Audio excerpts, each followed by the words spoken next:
السلام عليكم. ضمن دورنا الرقابي تم الكشف على أهم وأخطر الملفات، إلا وهو استيلاء 35 دونم من قبل محمد الداني وبمساعدة خميس الخنجر. 35 دونم تحتوي على آثار العراق وموجودة بسند العقار اللي راح أرفقه لكم، مسجل 36 دونم. 35 دونم عائدة إلى محمد قطوف منصور اللي هو يعمل مع حزب خميس الخنجر. جنس العقار تل أثري. كلها هاي هي تعتبر آثار العراق، تحتوي على كنوز وعلى أقدم كنيسة في العراق وعلى تلال.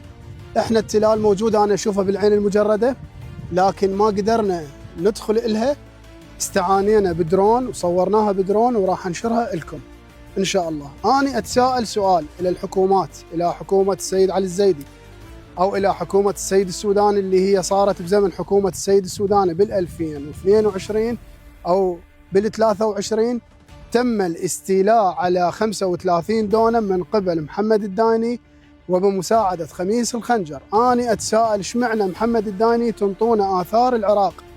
هاي القطع وهاي المدينة اللي هي المدينة السلوقية، ابحثوا عن السلوقية أين تقع، شنو الآثار اللي بيها، شنو التلال، شنو الكنوز اللي موجودة بداخل هذه المدينة. كل هذه المدينة مستولي عليها محمد الداني وخميس الخنجر، بالدليل وبسند العقار اللي صادر من طابو مديرية تسجيل عقاري في أنا أتساءل هذه الأرض الأثرية اللي عائدة إلى الدولة كيف منحت وكيف سجلت إلى محمد الداني؟ كيف تم تسجيلها؟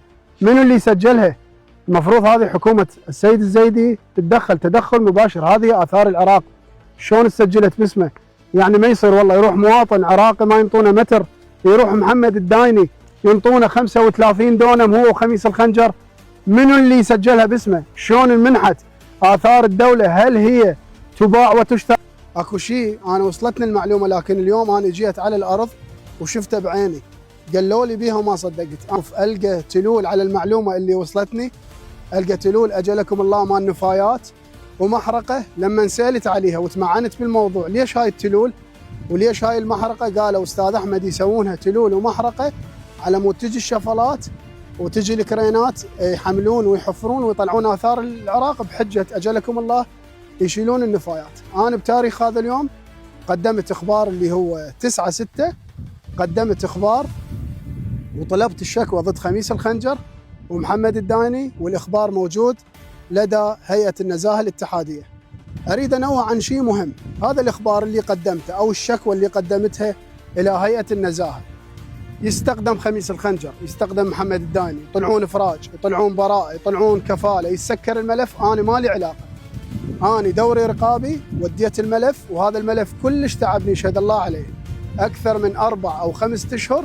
أنا من دائرة لدائرة، من وزارة لوزارة، من طابو لطابو، جيت وكملته ووديته إلى هيئة النزاهة.